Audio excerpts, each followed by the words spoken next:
விக்கிரவாண்டி இடைத்தேர்தல் வெற்றி திமுக தலைவராக ஸ்டாலின் பொறுப்பேற்ற பின் அக்கட்சிக்கு கிடைத்துள்ள 10வது வெற்றியாக அமைந்துள்ளது. அடுத்தடுத்து 10 தேர்தல் வெற்றிகளை ஸ்டாலின் சாத்தியமாக்கியது எப்படி என்பது குறித்த ஒரு தொகுப்பை பார்க்கலாம்.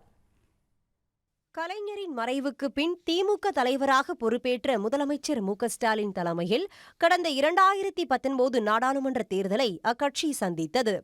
தலைவரான பின் எதிர்கொண்ட முதல் தேர்தலிலேயே ஸ்டாலின் அமைத்த பிரம்மாண்ட கூட்டணி மற்றும் அவரது பிரச்சார வியூகம் உள்ளிட்டவற்றால் தமிழ்நாடு மற்றும் புதுச்சேரியில் உள்ள 40 தொகுதிகளில் 39 தொகுதிகளில் திமுக கூட்டணி பிரம்மாண்ட வெற்றி பெற்றது.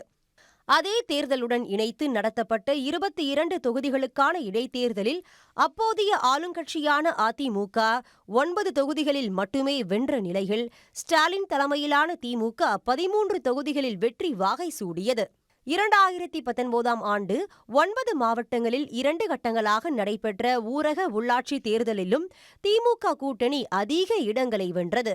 2021 ஆண்டு நடைபெற்ற தமிழ்நாடு சட்டப்பேரவை தேர்தலிலும் வலுவான கூட்டணியோடு களமிறங்கிய திமுக 159 இடங்களில் வென்றது.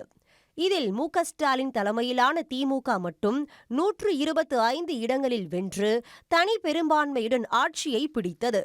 அதே ஆண்டு நடைபெற்ற ஊரக உள்ளாட்சி தேர்தல், 2022 ஆண்டு நடைபெற்ற நகர்ப்புற உள்ளாட்சி தேர்தலிலும் அமோக வெற்றி பெற்ற திமுக அனைத்து மாநகராட்சிகளையும் கைப்பற்றியது.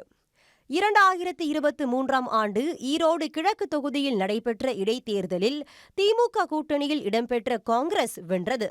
கடந்த ஏப்ரல் மாதத்தில் நடைபெற்ற நாடாளுமன்ற தேர்தலில் ஸ்டாலின் தலைமையில் களமிறங்கிய இந்தியா கூட்டணி 40க்கு 40 தொகுதிகளில் வென்று ஹிமாலய வெற்றியை பதிவு செய்தது. இந்த தேர்தலுடன் நடைபெற்ற விலவங்கோடு இடைத்தேர்தலில் காங்கிரஸ் வேட்பாளர் தாரகை கத்பட் அமோக வெற்றி பெற்றார். இந்நிலையில் தற்போது நடைபெற்ற விக்கிரவாண்டி இடைத்தேர்தலிலும் 67,000 வாக்குகள் வித்தியாசத்தில் திமுக வேட்பாளர் அன்னியூர் சிவா வென்றதன் மூலம் ஸ்டாலின் தலைவரான பின் 10வது வெற்றியை பதிவு செய்துள்ளது திமுக.